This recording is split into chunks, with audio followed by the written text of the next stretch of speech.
Songs of Surrender by U2. So, Songs of Surrender is an album of re-recorded songs by Irish rock band U2. It was released on March 17, 2023. The album comprises of re-recorded and reinterpreted versions of 40 songs from the U2 catalog, many stripped down in acoustic arrangements. The album is a companion to Bono's memoir, Surrender, One Story, which is also structured into 40 chapters titled after 40 U2 songs. All right, Eric. This one is 40 tracks. What did you think of this album?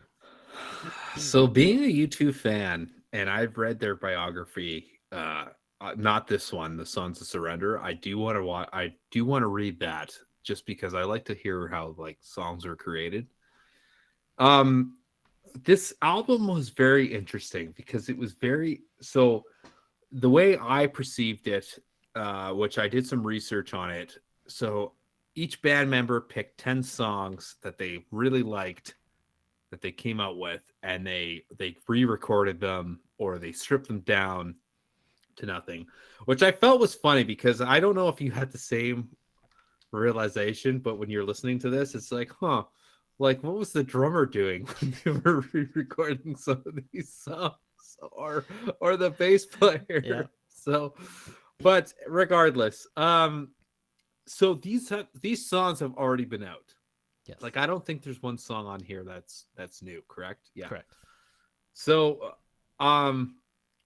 some of the songs are probably one of my like I do like you too. Like it starts off with One, which I feel like I don't think you really need to strip it down as much as they did. Mm-hmm. Like so there are songs that they've done on this album that were better than I found that they did with the originals. Okay. Okay, so Okay. for instance, I Will Follow, which is on Oh, like their second album. I actually really like this one better than their original. interesting. You actually So like I Will Follow on this one versus their. yeah, I'm I not think saying it's that this is isn't my their that's favorite their debut song. album, no?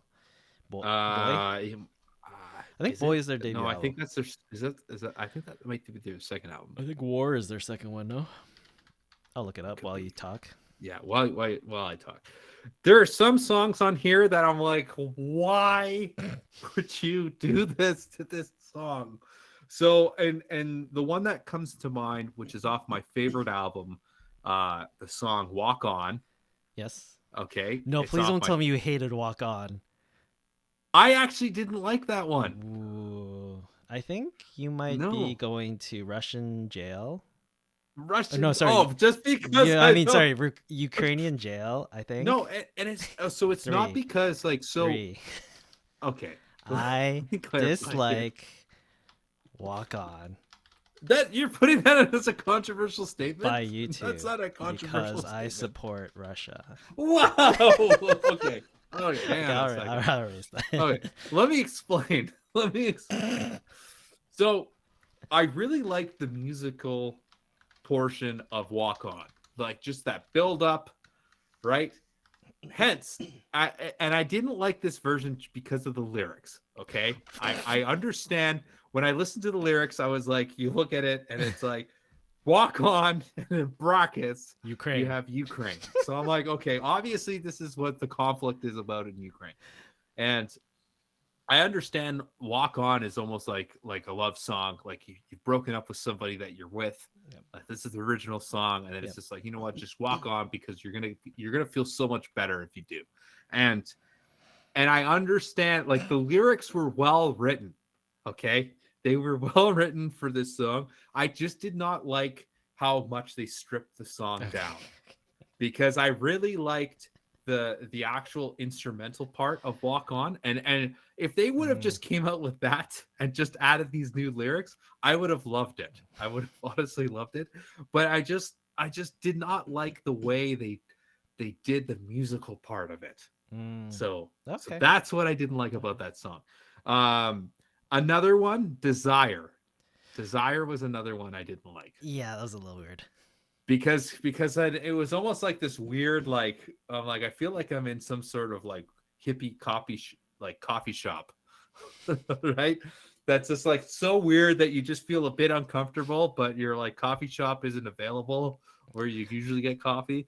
So um didn't like that. I swear, like when I first listened to that, because the whole thing's in falsetto, if I'm not mistaken, Yeah. I literally thought the Edge was singing on that one because the Edge sings in falsetto all the time, and I was like, oh, Mm. Bono's not singing on this. It was, I was like, oh no, that's definitely Bono, but yeah, that's a weird choice. Mm. And the songs that I'm saying that are like great with the original, and it's just so hard because like again, the song one, the first song on the track, right? Like the original is so good, and they broke it down too much, where it was almost like kind of just felt like empty, Mm, right? okay. And then like even with the street where the streets have no name, I felt like that was even Oh, like the original was really good.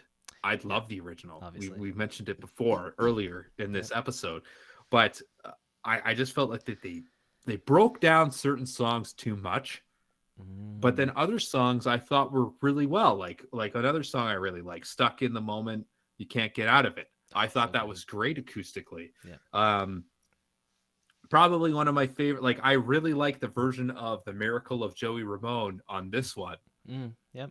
rather than the original, right? Yep. Even I would even say, and we actually had a little conversation about this before, which we don't usually do. But "Songs for Someone," Oh, I felt like this version was better than the original, it's so good. right? "Sunday Bloody Sunday," I just did not feel it, Yeah. Yeah. right? And Okay. so I guess there they could have definitely got this album down to 20 songs. Yes. I felt like, and it would have been perfect. Mm-hmm. I thought it would have been a perfect unplugged kind of just like new rendition of the songs. I kind of liked like, and it was funny because at first when I heard it, I didn't like "Beautiful Day," did not like it. Ooh. But Okay. when I listened to it a couple times, I actually started liking it a little bit more. They changed the lyrics a bit in the song.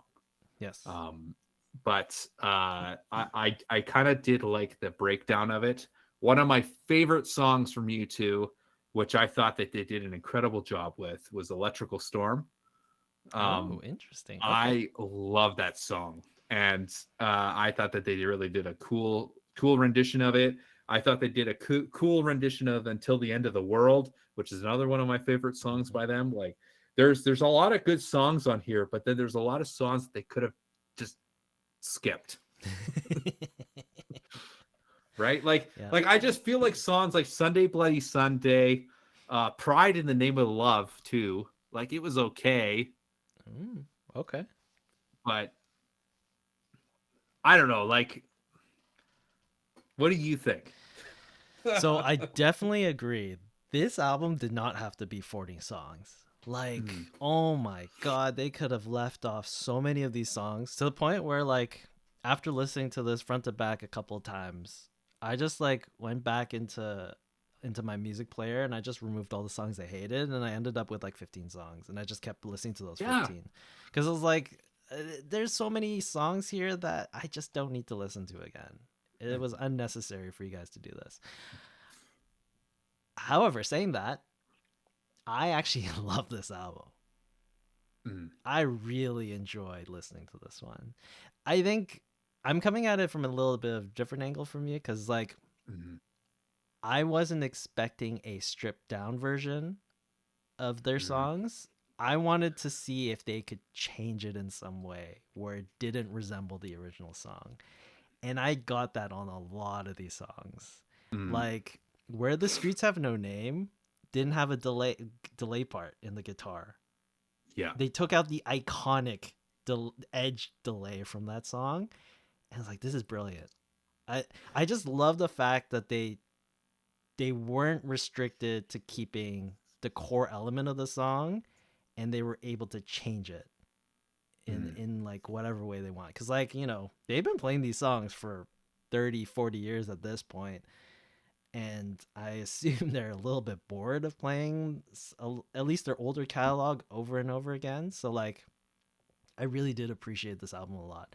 Now, there's a lot of Mhm. songs on here that they did not have to like do, like Stories for Boys, 11 Mhm. o'clock TikTok, Out of Control. Like there's so many songs on here. I was just like, why don't you just throw in like Bullet the Blue Sky or like Yeah, like Unforgettable Fire? Like there were so many other songs you could have chosen. Mysterious Ways. I really Yeah, wanted to hear that one stripped down. yeah, Mysterious Way. There's so many other songs Yeah. that you two could have done, and they chose like these, I don't know, songs that were already like definitely B-sides for you two, and then they Mhm. made it even like more different. It's like, okay, uh, you should have Mm. definitely done something different there.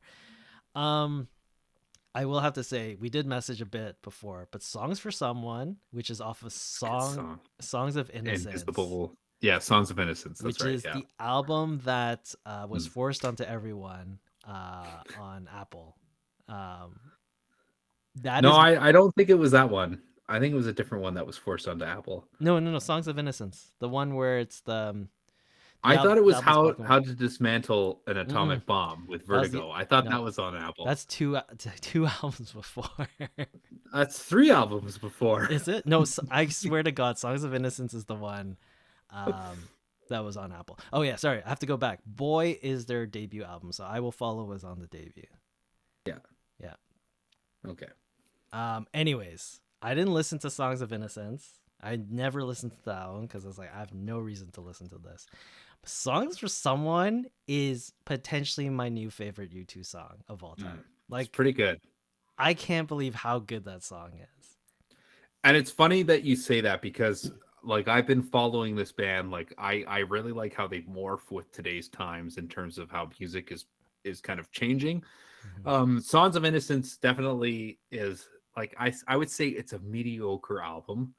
However, I remember that song and I was like, this is actually a pretty this is one of probably the better songs on the album for sure. Yeah, it's just like So so good. What's that other mhm. song? The Wave one? Is that on this one? The Wave. Wave, Endless Wave or something like that? Oh, I think that's on their new No Line on the Horizon. Oh, is that not on this album? I thought it was on this album. Anyways, but like, oh my god. And then to the point where I was like, this song is Mm. so good, I have to now go listen to the original album. And it's not a great album, I would say. I might have to listen to it a bit more because I only like browsed through it. But Mhm. man, Song for Someone by U2 on this album specifically is just like that's a freaking masterpiece.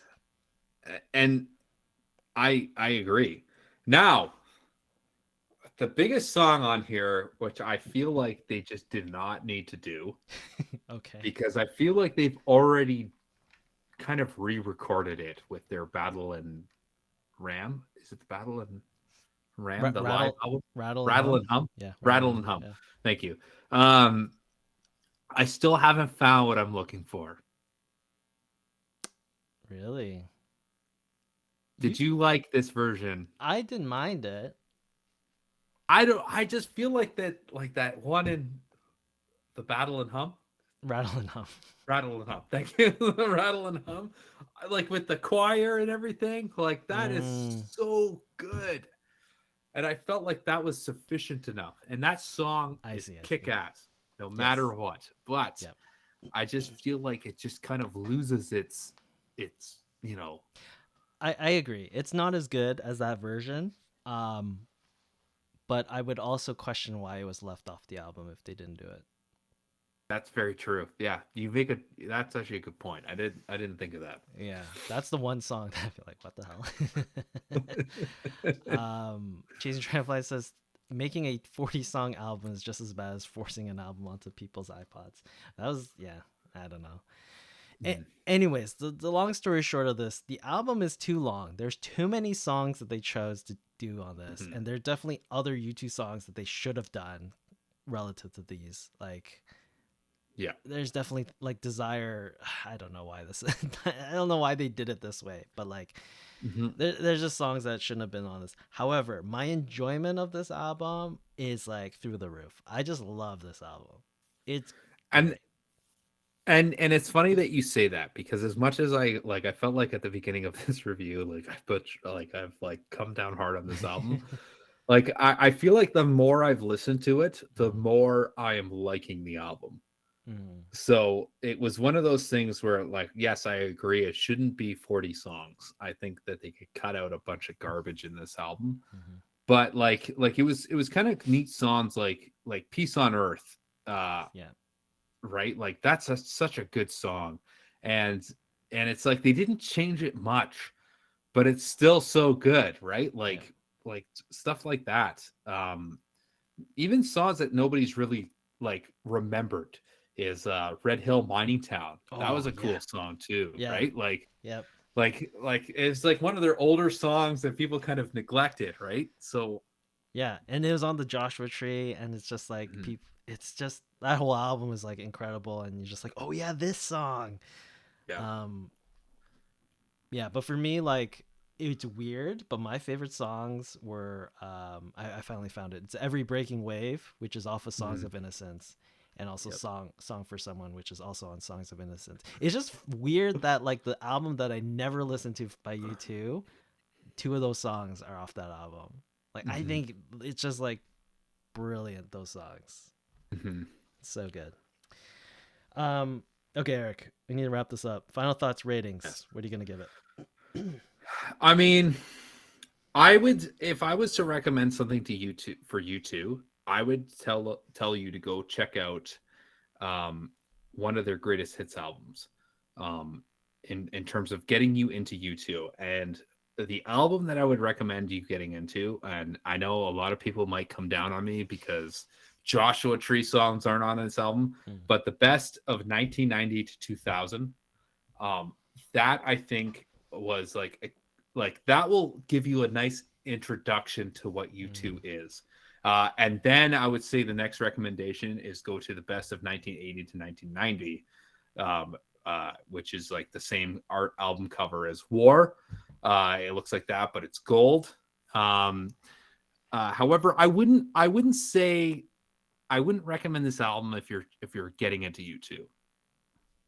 I don't think I would. I think I okay. would say, like, if I had to pick a specific album and not a greatest hits, I would choose probably Joshua Tree Mm-hmm. or my favorite album, which is All That You Can't Leave Behind.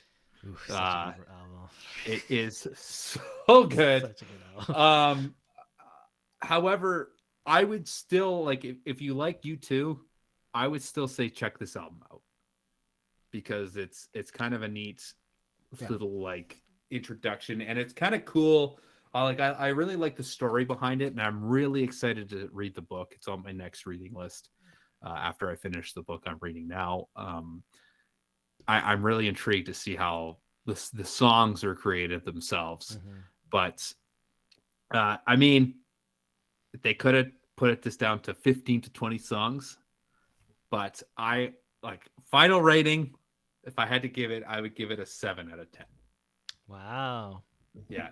As Okay. much as I shit on it at the Pretty beginning, good. I'm Pretty good gonna then. give it a 7 out of 10. Okay. Yeah. Um, what was the point you were making about? I just lost my train of thought. Oh yeah, album recommendations for you too. So I definitely agree. This is not an album you intro into U2. This album should be listened to by U2 fans. Like Yeah. this is not an album you start with if you're just getting into U2 because it doesn't make any sense. Because it's kind of interesting because there's a lot of B-sides on this album Mm, that not a lot of people would know, yeah, yeah. right? So it's definitely for U2 fans. This Mm-hmm. album, definitely too long, should have been cut down. However, and this is gonna be one of those. This is might be my one rating that is contrary to what my critical rating is gonna be, but I am actually giving this a 9 out of 10. I'm Wow. giving this record a 9 out of 10, even though I think half of it is garbage. Half of it should have been stripped out. But where this album hits, the other half, where it's just like pure magic, it overcomes Mhm. any sort of deficiency this album has. Like, It's it's pretty good. when it's good, it is out of this world. Like, the greatest thing you've ever heard in your life. That's why I'm giving it a 9 out of 10 because Mm, the good parts just outshine whatever garbage they like 50% of mm. this album is.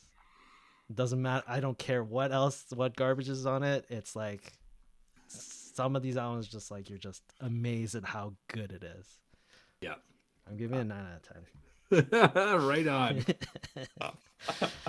10. All right, perfect. So that was songs of surrender by U2. For those of you following along with us every single week, next, um, Lynn says, get ready for the Yeonmin cut for U2 songs of surrender. Honestly, there should be like a cut of this album. Anyways, the Yes. album that we are going to be reviewing and discussing next week, and I'm not sure if this is like a proper album or not, but anyways, it's going to be the great Mr. Jeff Yes. Goldblum. His brand new album plays well with others. It's going to be interesting. But Just a little quick note. When Kev messaged me, he's like, I need you to pick something for next week's. And then I saw the list of 4, and I'm like, definitely Jeff Goldblum. so yeah, his brand new album plays well with others by Jeff Goldblum. It is definitely not 40 tracks. It's much shorter. I think it's a 6 or 7 somewhere there. Hmm. So much more digestible. But yeah. 10 out of 10 already. Yes, Luton. Yes. All right. Last bit, controversial statements for this episode. Oh, it doesn't even fit the screen. Oh, it's because we said too many, Too or many. they were Too so many. big Too many that it things. doesn't I fit need the to. I screen. need to resize this whole thing. Let me do this on the fly. Eric did say, speaking of someone who, or no, that was me. Speaking of someone who can't sing, and I mentioned Fergie. That was the first one. Mhm. And then Eric is his whole thing about David Guetta and DJs not being real musicians. And he also said he disliked "Walk on Ukraine" by U2, which I think is very controversial in my opinion. Even though you jumped ahead of the gun on that one, but oh. And Ben wants some more hip hop suggestions moving forward. So there you go. Anyways, Check out Macklemore's Ben. yeah, we actually did. Didn't we Nope. do? Was it last week we did Macklemore? Yeah. Last week we did Macklemore. Yeah, go listen to that episode. So. See what we had to say about that album. But anyways, thanks everyone for tuning in. We are the Crossroads Music Podcast. We're here at twitch.tv/the Crossroads Music Podcast every Monday at 10 p.m. ET, 7 p.m. PT. Check us out on Spotify, Apple Music, all those great places. Thanks for everyone in the chat. And that's basically it. This is a relatively longer episode, but Eric, any closing thoughts, statements as we wrap this up? I mean, I still haven't found what I'm looking for. Perfect. All right. Talk to y'all next week.